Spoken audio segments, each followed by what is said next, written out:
मेरे पास शब्द नहीं, कौन से शब्दों से मैं धन्यवाद दूं। चुनाव का वक्त है, नेता जनता के पास जाता है अपनी बात कहने के लिए। राज्य पहला मौका है, आप लोगों ने आमंत्रित दिया, आप लोग आए और आपने हमारे पद्म भूषण पद्मश्री, जिनका पूरा जीवन संघर्ष की एक लंबी गाथा से गुजरा, एक गरीब की झोपड़ी में आंख खोलकर, बचपन के अंदर कष्ट को सहकर, मौत से आंख लड़ाकर, मौत को हराकर, जिन्होंने पूरी दुनिया के अंदर हिंदुस्तान को जिताया, ऐसे पद्मश्री पद्म भूषण देवेंद्र झाझड़िया जी को बुलाया। इसके लिए मैं आपको बहुत बहुत धन्यवाद देना चाहता हूं। मैं बरसों से स्वाधीन जीवन में हूं, कभी मात नहीं खाई, पहली बार मात खाई, पर अनुभव जाता नहीं। मैं आपके चेहरों को पढ़कर बता सकता हूं, मैं आपके हाव भाव को देखकर बता सकता हूं कि आप लोगों ने पिछली लोकसभा के अंदर 70,000 वोटों की बढ़त दी थी, उस बढ़त में कुछ और मिलाने का तय कर रखा है। भाइयों, मेरा तो एक चीज की तकलीफ जरूर है, ये कस्बा परिवार के लोगों के साथ मेरा बड़ा पुराना रिश्ता रहा। पहला चुनाव जब राम सिंह जी लड़ रहे थे, जय सिंह राठौड़ सामने लड़ रहे थे, एक एक गांव में जा रहे थे, 167 वोटों की विजयश्री हुई थी। बलराम जाखड़ को पछाड़ने में हमारी भूमिका रही। इस परिवार को प्रमुख बनाने से लेकर, प्रधान बनाने से लेकर, सांसद बनाने से लेकर, तब मैं इनका काका था, इनका चाचा था, इनका भाई था, पर भाई की राय इन्होंने मानी नहीं। कांग्रेस में भगदड़ मची है। आज अखबार पढ़ा होगा, कांग्रेस का एक अधिकृत उम्मीदवार कहता है सुदर्शन सिंह मुझे टिकट क्यों दे दी, मैं तो विदेश में हूं, ये टिकट देकर मेरे साथ षड्यंत्र क्यों कर रहे हैं। जयपुर का उम्मीदवार, राजधानी का उम्मीदवार सुनील शर्मा जी टिकट को वापिस लौटा कर कहते हैं कि इसकी टिकट, हार की टिकट मुझे नहीं लेनी। और आज आपने प्रताप सिंह खाचरियावास जी का बयान पढ़ा होगा, जयपुर में भारतीय जनता पार्टी मजबूत है। आपने यह भी पढ़ा होगा कि जब सचिन पायलट जी को कहा लड़ो, तो बोले मैदान में नहीं उतरूंगा। अशोक गहलोत मैदान में नहीं उतरे। ये बड़े बयान देते हैं रोज डोटासरा जी, इनको उम्मीदवार नहीं मिला। सीकर संसदीय क्षेत्र में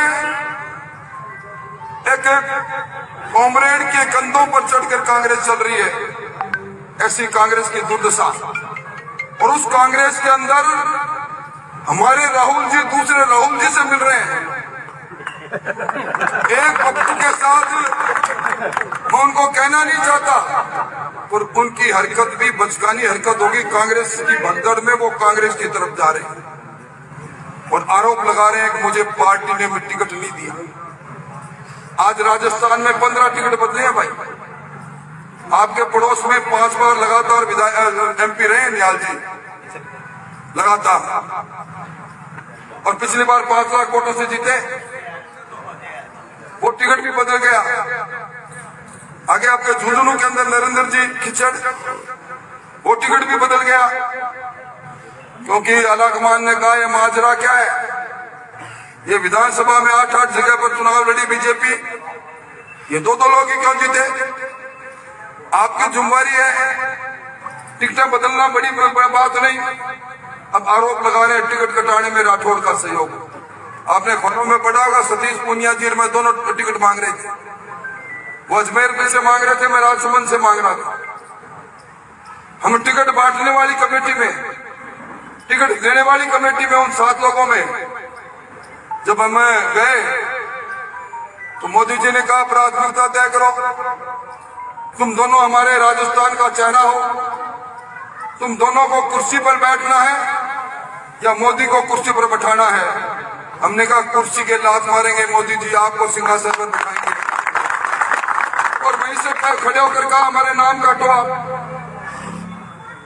इस तरह नहीं तो बार बार टिकट लेने के बाद भी ये कहे, ये गुमराह करने की कोशिश कर रहे हैं। और आपके इन रंग बदलते कामरेड जी को मैं कहूं क्या, इस रंग बदलती दुनिया में इंसान की कीमत कोई नहीं, इंसानियत की कीमत कोई नहीं।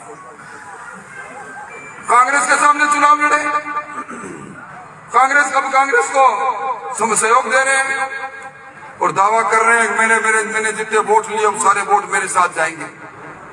मैं सैनिकों भाइयों आपको धन्यवाद देना चाहता हूं। ये चुनाव देश के सम्मान का चुनाव है, ये चुनाव देश के मान का चुनाव है।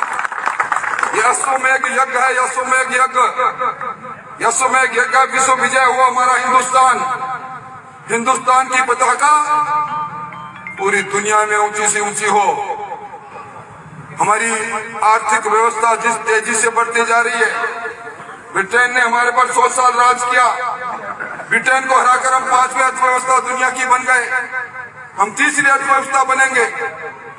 हमने देखा है, गरीब के जीवन को बदलते देखा है, 25 करोड़ लोगों को गरीबी की रेखा से ऊपर निकलते देखा है, गरीब के पास घर को पहुंचते देखा है, शौचालय को पहुंचते देखा है, खाते में किसान के पैसा पहुंचते देखा है, एमएसपी में खरीद होते देखा है। आज इस प्रकार के मोदी जी बनी जाए, हर सर पर छत हो, हर घर में प्रकाश हो, हर हाथ को नौकरी हो, हर खेत में पानी हो।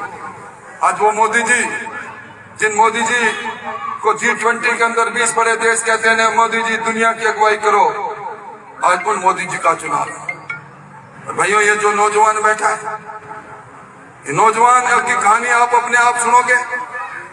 पर मैंने इनको कहा कि आप शानदार खिलाड़ी हो, पर आपका हाजमा बड़ा दुरुस्त है। तो मुझे कहने लगे मेरे हाजमे के बारे में कि आपको कैसे पता लगा? तो मैंने कहा आपके एक साथ में एक और प्लेयर गया था, आप खाने की टेबल पर बैठे थे, मोदी जी के प्रधानमंत्री आवास में बैठे थे। एक इस तरह मैं माइक पर बोल रहा हूँ, मोदी जी ने कहा कि भाई आप सब लोगों ने देश का मान और सम्मान बढ़ाया।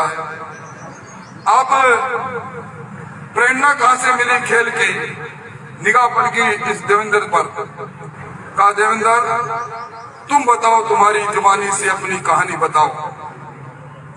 देवेंद्र ने खड़े होकर कहा, बचपन के अंदर 9-10 साल के अंदर करंट लगा, हाथ कटना पड़ा, लोगों डॉक्टरों ने कहा बचेगा नहीं, मां का आशीर्वाद था, बच गया। और उसके बाद जब स्कूल गया, साथियों ने कई प्रकार की बातें कह के छेड़ना चालू किया। एक साथी ने कहा, जो इन्होंने प्रधानमंत्री को कहा वो वाक्य कह रहा हूं, कब एक हाथ को मजबूत कर, तेरे को जीवन में एक हाथ से काम करना है। इन्होंने सोचा हाथ मजबूत कैसे हो? गांव का बच्चा पत्थर इकट्ठे करते, गोल पत्थर ढूंढते और घर के बाहर निकलकर एक लाइन खींच के पत्थर को जोर से फेंकते। पत्थर जहां गिरता वहां दूसरा पत्थर रखते, लाइन खींचते, कहते आज यहाँ पत्थर गिरा है, कल इससे आगे पत्थर गिरेगा, परसों इससे आगे पत्थर गिर डालूंगा। ये प्रैक्टिस ये इंसान सालों, 1.5 साल, 2 साल, 4 साल करता रहा।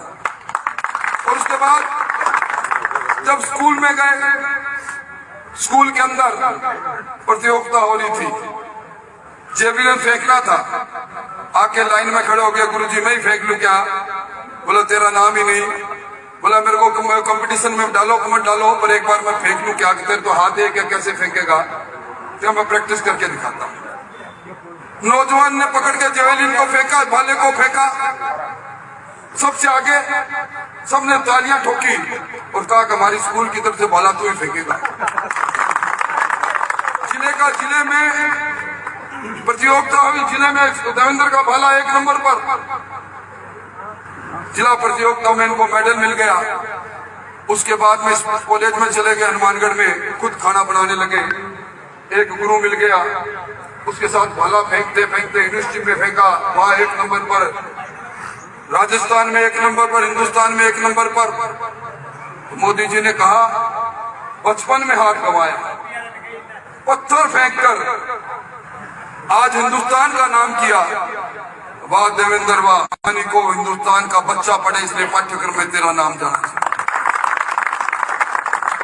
किताबें उठा के देख लेना एनसीईआरटी की, एक चैप्टर मिलेगा देवेंद्र झाझड़िया एक संघर्ष का पर्याय। ये ऐसा व्यक्ति बेटा।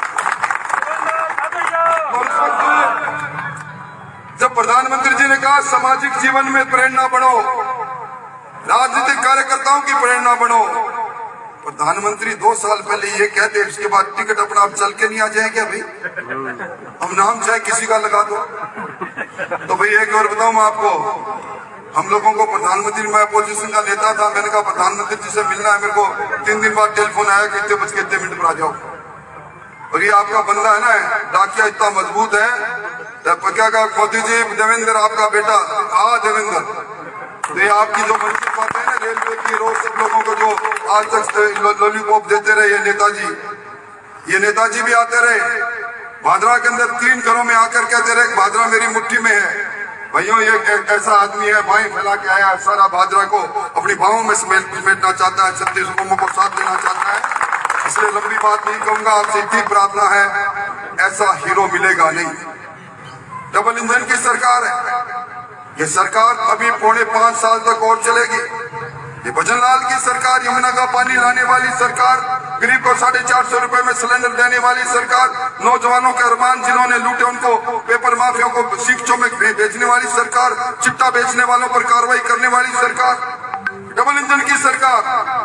डबल इंजन की सरकार में अपने पास इतना ताकतवर इंजन आया है, इसलिए चूक मत कर देना। और मैं समझता हूं कि जब आमंत्रण दे के बुलाया है, प्यार से बुलाया है, तो आज की ये सभा इस शहर की राजनीति में एक मोड़ लेकर आएगी।